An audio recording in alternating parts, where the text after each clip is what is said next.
महलों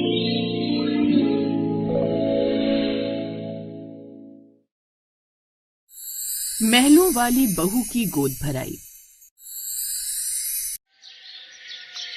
सुमित्रा के आलीशान महल जैसे घर में आज पैर रखने की जगह नहीं है। चारों तरफ गेंदे और गुलाब की महक आ रही है और नौकर चाकर पागलों की तरह यहाँ वहाँ दौड़ रहे हैं। सुमित्रा जब हॉल में आती है तो वो दरवाजे को देख बौखला जाती है और वो रामू काका को देखते ही फट पड़ती है। रामू, ओ रामू, इधर आ जरा। ये क्या रायता फैला रखा है तूने? मैंने तुझे सुबह साफ साफ शब्दों में बोला था कि इस हॉल के मुख्य दीवार पर सिर्फ और सिर्फ ताजे गुलाब के फूल होने चाहिए, क्योंकि मेरी बहू को गुलाब पसंद है। पर तेरी नाखों में क्या मोतियाबिंद हो गया है जो तूने यहाँ गेंदे के पीले फूल टांग दिए? आज इस घर की इकलौती बहू की गोद भराई है और तू चाहता है कि मेहमान आकर मेरा मजाक उड़ाएं कि सुमित्रा के घर में फूलों की कमी पड़ गई थी। चुपचाप ये सब हटा और आधे घंटे के अंदर यहाँ लाल गुलाब दिखने चाहिए, वरना अपनी तनख्वाह भूल जाना। मालकिन, मुझे माफ कर दीजिए, मुझसे बहुत बड़ी गलती हो गई। जब आप सुबह काम समझा रही थी तो शायद मेरा ध्यान कहीं और चला गया था, क्योंकि हलवाई बार बार शक्कर के लिए पूछ रहा था। आप बिल्कुल फिक्र मत कीजिए, मैं अभी भागकर जाता हूँ और ताजे गुलाब के फूल लेकर आता हूँ और हर कोने को ऐसे सजा दूंगा कि आप देखती रह जाएंगी। बस आप गुस्सा मत कीजिए, आज तो खुशी का दिन है। रामू अभी सब ठीक कर देता है मालकिन।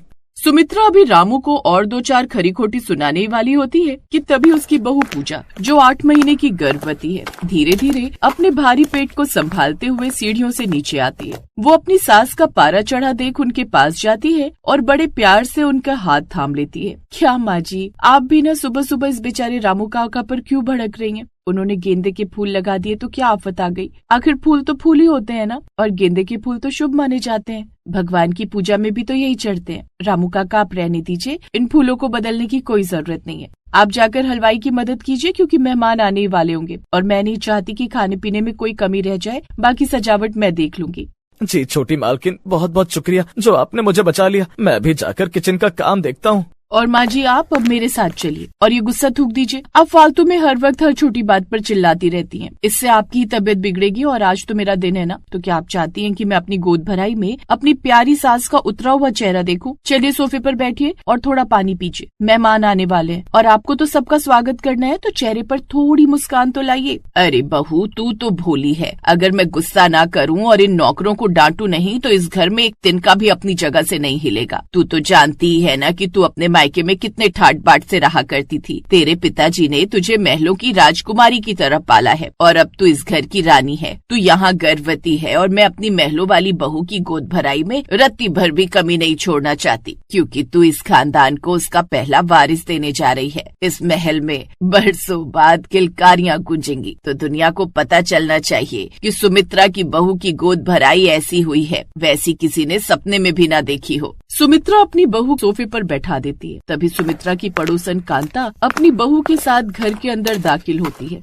अरे सुमित्रा बहन, मान गए भाई, बड़ी जोरदार तैयारी की है तुमने। लेकिन ये क्या, मुख्य द्वार पर गेंदे के फूल? मुझे लगा था कि तुम शहर के सबसे बड़े फूल वाले को बुलाओगी, पर तुमने तो गांव के मंदिर जैसी सजावट करवा दी। खैर छोड़ो इन सब बातों को, जरा अपनी बहू को तो देखो, बेचारी कितनी कमजोर लग रही है। क्या तुम इसे ठीक से खाना पीना नहीं दे रही हो? मेरी बहू को देखो, जब इसकी गोद भराई हुई थी तो मैंने 5 तरह के मेवे और असली घी के लड्डू बनवाए थे। तभी तो देखो आज इसका बेटा कैसा हट्टा कट्टा है। कांता बहन, तुम आई हो यही बहुत बड़ी बात है, वरना मुझे लगा था कि पिछली बार की हार के बाद तुम मुंह दिखाने लायक नहीं बची होगी। मेरी बहू कमजोर नहीं है, ये तो बस अपनी फिटनेस का ख्याल रखती है, क्योंकि ये पढ़े लिखे खानदान की बेटी है। तुम्हारी बहू की तरह नहीं जो दिन भर बस रसोई में घी के डब्बे खाली करती रहे। और रही बात गेंदे के फूलों की, तो मेरी बहू को सादगी पसंद है, उसे दिखावा नहीं चाहिए। पर तुम फिक्र मत करो, अभी जब उपहारों की थालियां बाहर आएंगी तो तुम्हारी आंखें फटी की फटी रह जाएंगी। मेरी महलों वाली बहू को जो गहने मैं आज देने वाली हूँ ना, उतने तो शायद तुमने अपनी पूरी जिंदगी में देखे भी नहीं होंगे। सुमित्रा और कांता की बात इस तरह चल रही होती है कि पूजा को अंदर से थोड़ी बेचैनी महसूस होने लगती है। वो सुमित्रा का किनारे ले जाती है। माँ जी, आप इन कांता चाची की बातों में क्यों आ जाती हैं? वो तो बस आपको उकसाने के लिए ये सब कह रही हैं, और आप है कि उनके चक्कर में आकर फिर से गहनों और पैसों की बातें शुरू कर दी। मुझे ये सब नहीं चाहिए माँ जी, मुझे बस ये चाहिए कि आज का दिन हंसी खुशी बीत जाए और होने वाले बच्चे को सबका आशीर्वाद मिल जाए। मेरी गोद में बस एक स्वस्थ बच्चा आ जाए, मेरे लिए वही सबसे बड़ा गहना है। आप प्लीज इन सबसे बहस करना बंद कर दीजिए और शांति से रस्में शुरू करवाइए।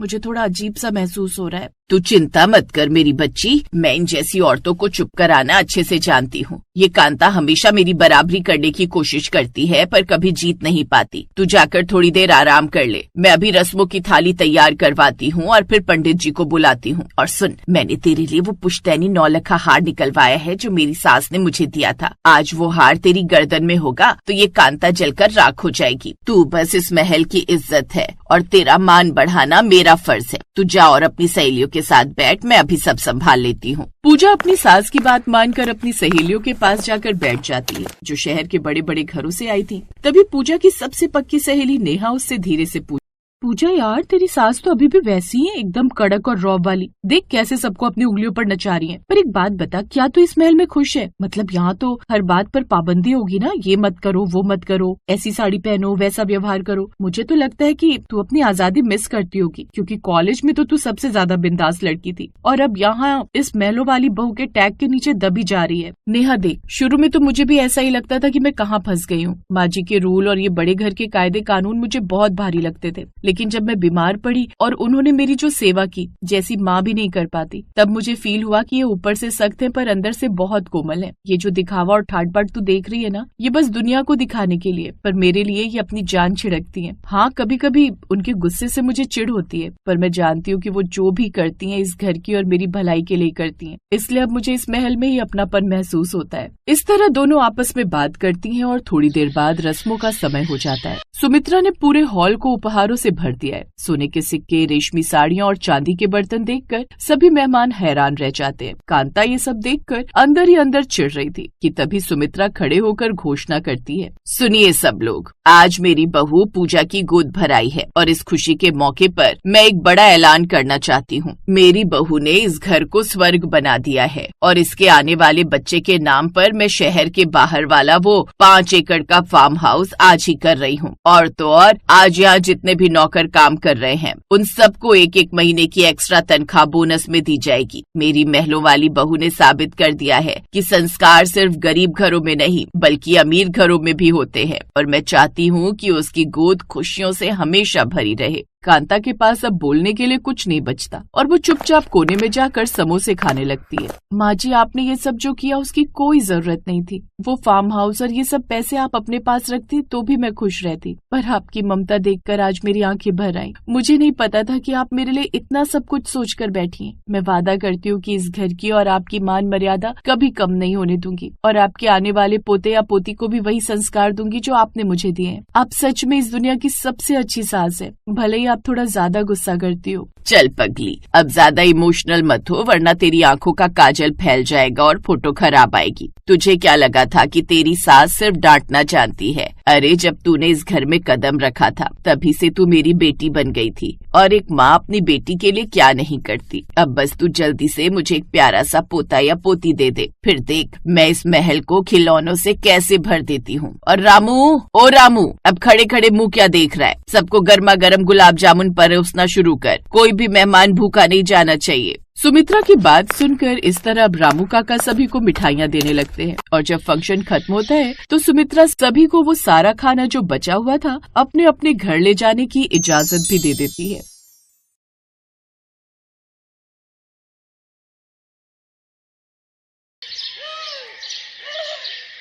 गायत्री के 4 बेटे थे। गरीब होने के कारण गायत्री अपने चारों बेटों की शादी एक ही दिन एक साथ मंदिर में करवा देती है। शादी के बाद वो चारों बहुओं का गृह प्रवेश एक साथ करवाती है। उसकी चारों बहुएं घूंघट में होती हैं। आओ मेरी बहुओं, इस छोटे से ससुराल में तुम चारों का स्वागत है। लेकिन जून जैसे गर्मी के महीने में चारों बहुएं गृह प्रवेश करके अंदर आती हैं तो उन्हें काफी गर्मी लगती है। उन चारों को काफी पसीना भी आ रहा होता है। तभी गायत्री उनसे कहती है, अरे इतनी गर्मी हो रही है और तुम चारों इतना लंबा घूंघट करके क्यों खड़ी हो? अब इस घूंघट को हटा दो, यहाँ सब घर के ही लोग हैं, हम लोगों से घूंघट करने की तुम्हें कोई जरूरत नहीं है। अपनी सास के कहने पर उसकी चारों बहुएं घूंघट हटा लेती हैं, लेकिन घूंघट उठाते ही गायत्री को जहाँ अपनी 3 बहुएं गोरी तो एक काले रंग की नजर आती है। लेकिन मेरी बहुएं तो गोरी थी ना, फिर तुम काले रंग की? ये तो ऐसा लग रहा है जैसे हंस के बीच काला कौवा आ गया हो। तभी गायत्री की सबसे बड़ी बहू कहती है, माँ जी, अगर माँ बाबा ने हम चारों को एक साथ आपको दिखाया होता तो आपको ये गलतफहमी नहीं होती।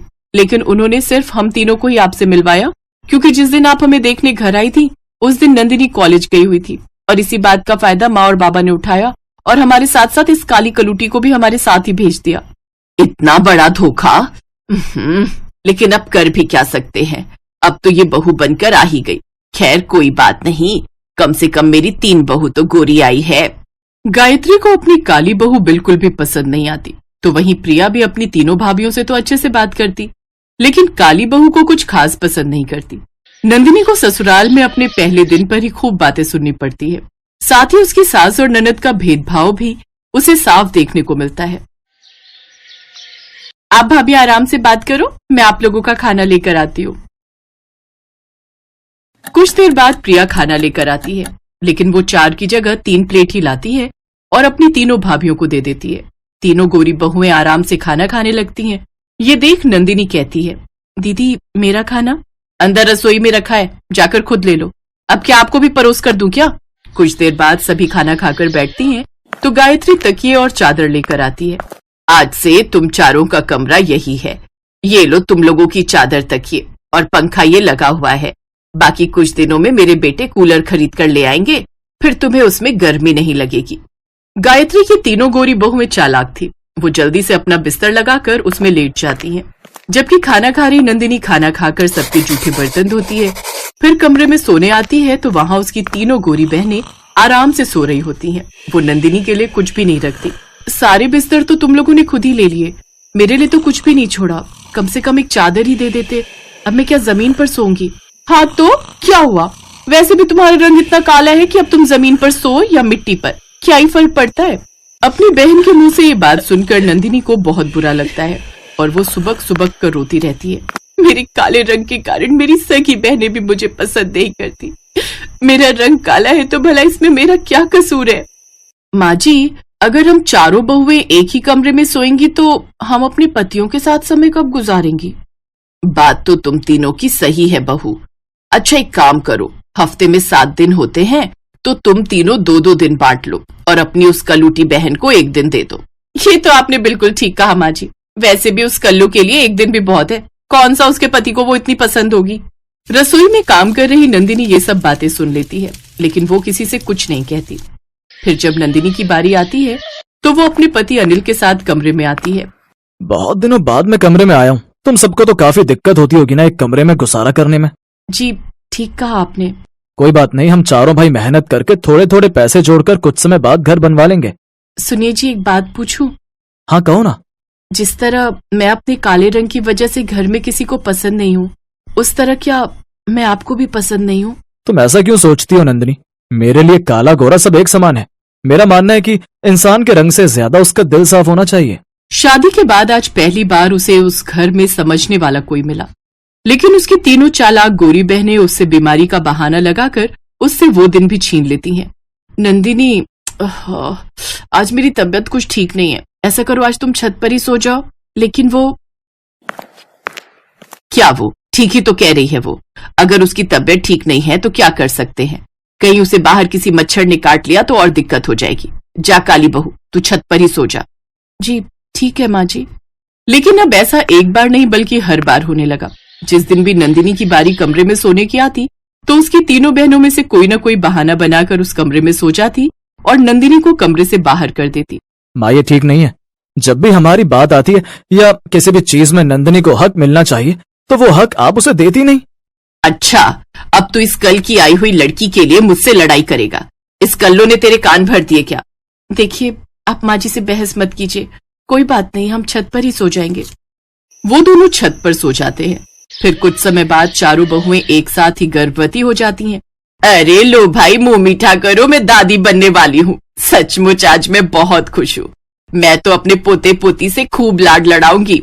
गायत्री अपनी तीनों गोरी बहुओं का मुंह मीठा करवाती है। फिर तीनों बहुएं भी अपनी सास का मुंह मीठा करवाती हैं। लेकिन जब बारी नंदिनी की आती है तो गायत्री उसे मीठा नहीं खिलाती। नंदिनी उसे अपने हाथों से मिठाई खिलाने की कोशिश करती है तो गायत्री उसके हाथ से मिठाई नहीं खाती। बस बस, मुझे ज्यादा मीठा पसंद नहीं, खा लिया मैंने जितना खाना था। गायत्री अपनी काली बहू से मुंह फेर लेती है और तीनों बहुओं के सर पर हाथ रखकर उन्हें आशीर्वाद देती है। पीछे खड़ी नंदिनी की आंखों में आंसू भर आते हैं। तभी प्रिया वहां आती है और नंदिनी के हाथ से मिठाई का डब्बा छीनते हुए कहती है, अपने काले हाथों से इस मिठाई को गंदा मत करो। शाम को हम सब ये मिठाई खाएंगे। नंदिनी को अपनी ननद का ये बर्ताव बहुत बुरा लगता है, लेकिन वो सब कुछ चुपचाप सह जाती है। ऐसे ही समय बीतता है। गायत्री अपनी तीनों गोरी बहुओं के लिए कुछ न कुछ खाने को लाती रहती, लेकिन नंदिनी को वो कुछ भी नहीं देती। इस कल्लो ने कौन सा गोरा बच्चा जन्ना है, जनेगी तो ये अपनी तरह काला बच्चा ही ना, तो इसको कुछ भी खिलाकर क्या ही फायदा। और ऐसे ही उनके 8 महीने पूरे हो जाते हैं। 8 महीने होते ही गायत्री अपनी चारों बहुओं की गोद भराई रखती है। मैंने सभी मेहमानों को बुलाया है, आज तुम तीनों गोरी बहुओं की गोद भराई है। तुम तीनों तैयार हो ना? हाँ माँ जी, हम तीनों तैयार हैं, लेकिन इस गर्मी से ना हमारा हाल बेहाल है। ऊपर से अभी तक चाय पकौड़े भी नहीं बने। उसकी चिंता तुम क्यों करती हो, ये नंदिनी है ना, ये बना देगी।